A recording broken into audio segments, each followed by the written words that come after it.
This is Thunderhead Pictures Podcast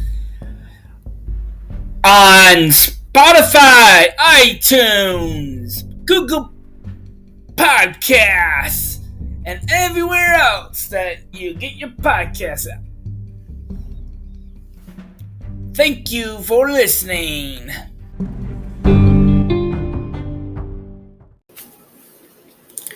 Hello today. This is Story Time by Joedog.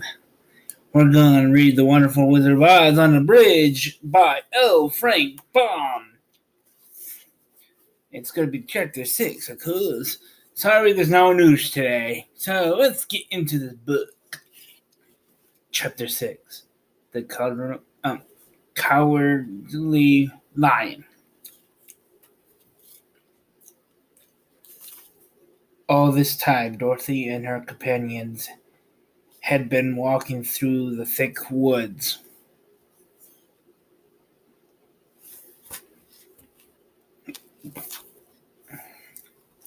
The road was still paved with yellow bricks, but these were much covered by dry branches and dead leaves from the trees, and the walking was not at all good or pleasant. There were few birds in this part of the forest, for birds love open country where there is plenty of sunshine. Now and then there came a deep growl from some wild animal hidden among the trees. These sounds made the little girl's heart beat fast, for she did not know what made them. But Toto knew, and he walked close to Dorothy's side and did not even bark in return. "How long will it be?" the child asked of the Tin Woodman. "Before we are out of this terrible forest." I cannot tell," was the answer, "for I have never been to the Emerald City, but my father went there once when I was a boy, and he said it was a long journey through dangerous country. Although nearer to the city where Oz dwells, the country is beautiful, but I am not afraid so long as I have my oil can and nothing can hurt the Scarecrow, while you bear upon your forehead the mark of the Good Witch's kiss, and that will protect you from harm." "But Toto," said the girl anxiously, "what will protect him?" "We must protect him ourselves if he is in danger," replied the Tin Woodman. Just as he spoke, there came from the forest a terrible roar,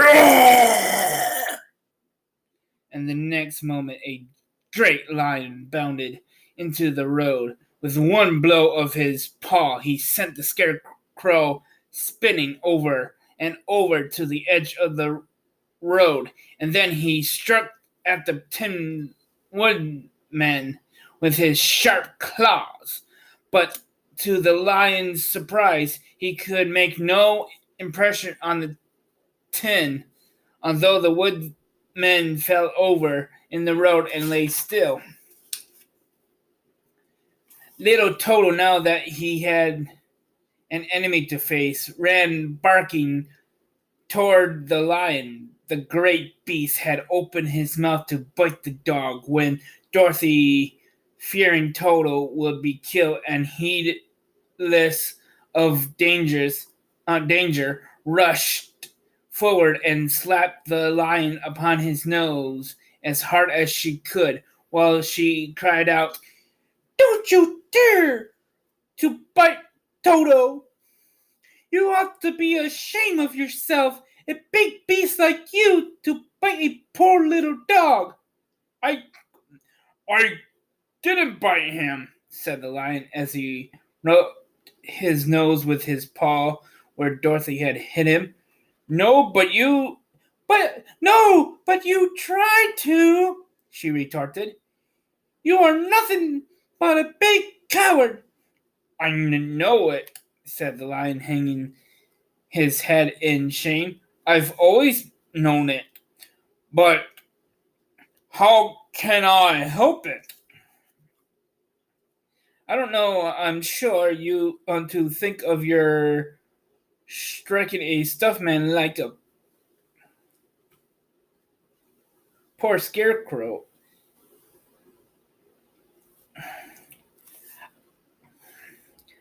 I don't know. I'm sure to think of your striking a stuffed man like the poor scarecrow. Is he stuffed? Asked the lion in surprise as he watched her pick up the scarecrow and set him upon his feet while she patted him into shape again. Of course he's stuffed, replied Dorothy, who was still angry. That's why he went over so easily, remarked the lion.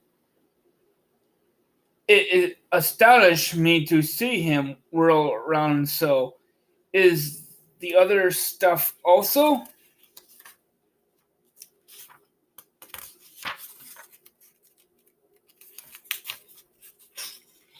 No, said Dorothy. He's made of tin. And she helped the woodman up. That's why he nearly blunted my claws, said the lion.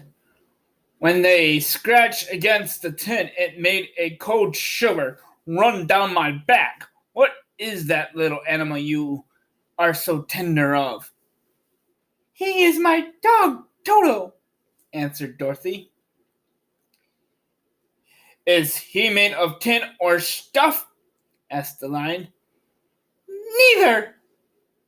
He's a meat dog, said the girl. Oh, he's a curious animal and seems remarkably small. Now that I look at him, no one would think of biting such a little thing except a coward like me, continued the lion sadly. What makes you a coward? Asked Dorothy, looking at the great beast in wonder, for he was as big as a small horse. It's a mystery, replied the lion. I suppose I was born that way. All the other animals in the forest naturally expect me to be brave, for the lion is everywhere, thought to be the king of the beasts. I learned that if I roared very loudly, every living thing was frightened and got out of my way.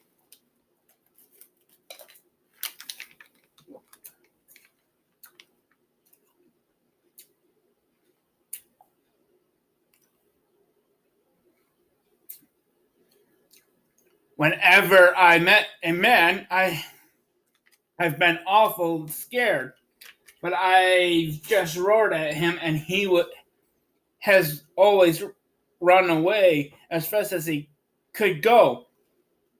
If the elephants and the tigers and bears had ever tried to fight me, I should have run myself. I'm such a coward. But just as soon as they hear me roar, they all try to get away from me. And of course, I let them go. But that isn't right. The king of beasts shouldn't be a coward, said the scarecrow. I know it, returned the lion, wiping a tear from his eyes with the tip of his tail.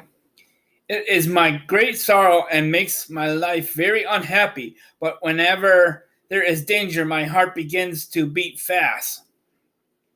Perhaps you have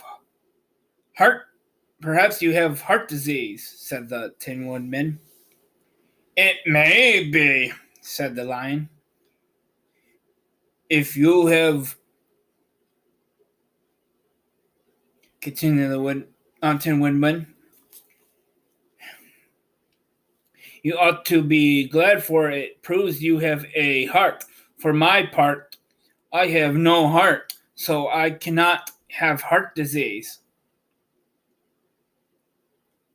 Perhaps, said the lion thoughtfully, if I had no heart, I should not be a coward. Have you brains? Asked the scarecrow. I suppose I've never looked to see, replied the lion. I am going to Great Oz to ask him to give me some, remarked the scarecrow, for my head is stuffed with straw, and I am going to ask him to give me a heart, said the woodman. And I am going to ask him to send Toto and me back to Kansas, added Dorothy.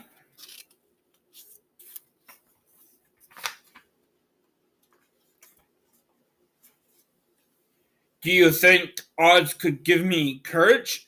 Asked the cowardly lion. Just as easily as he could give me brains, said the scarecrow. Or give me a heart, said the Tin Woodman.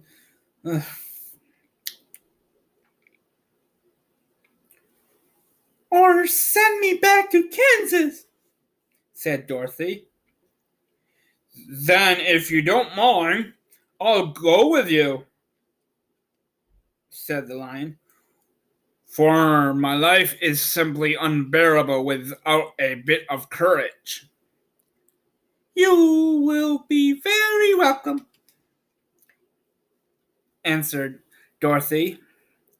For you will help to keep away the other wild beasts. It seems to me they must be more cowardly than you are if they allow you to scare them so easily.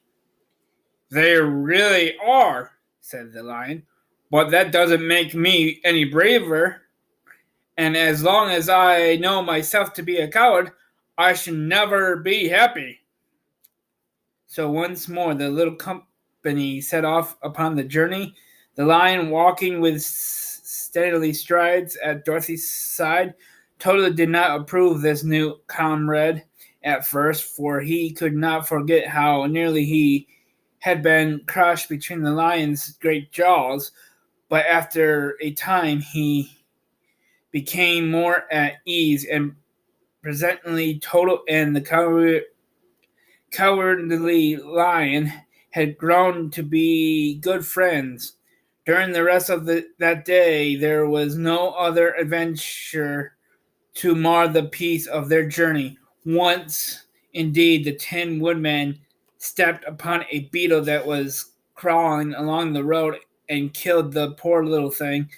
This made the Tin Woodman very unhappy, for he was always careful not to hurt any living creature, and as he walked along, he wept several tears of sorrow and regret. These tears ran slowly down his face and over the hinges of his jaw, and there they rested. When Dorothy presently asked him a question, the Tin Woodman could not open his mouth, for his jaws were tightly rested together. He became greatly frightened at this, and made many motions to Dorothy to relieve him, but she could not understand. The lion was also puzzled to know what was wrong, but the scarecrow seized the oil can from Dorothy's basket and oiled the woodman's jaws, so that after a few moments he could talk as well as before. This will serve me a lesson, said he, to look where I step, for if I should kill another bug or beetle, I should surely cry again, and crying rusts my jaw so that I cannot speak. Therefore he walked very carefully with his eyes on the road, and when he saw a tiny ant toiling by, he would step over it so as not to harm it. The Tin Woodman knew very well he had no heart, and therefore he took great care never to be cruel or unkind to anything. You people with hearts, he said, have something to guide you and need never do wrong, but I have no heart, and so I must be very careful. When Oz gives me a heart, of course, I needed mine so much. That's the end of chapter 6. The next chapter is 7, The Journey to the Great Oz. Come back next week to hear the next chapter. This is, you can listen on Android users. You can join or listen to it on Spotify and Google Podcasts. You Kindle users out there, you can listen to it on Audible Podcasts. Apple users, you can listen and subscribe to it on Apple Podcasts. All you rest of them, there's been Anchor.fm is a podcast recording thing. I will make you to have a nice day. This is Thunderhead Pictures by Joedog. You've been caught in the storm. This was recorded on Saturday, August 20th of 2022. Enjoy the rest of the day. Sorry about going, but this is the end of Thunderhead Pictures Podcast. You've been caught in the storm. Come back next week to enjoy the next episode.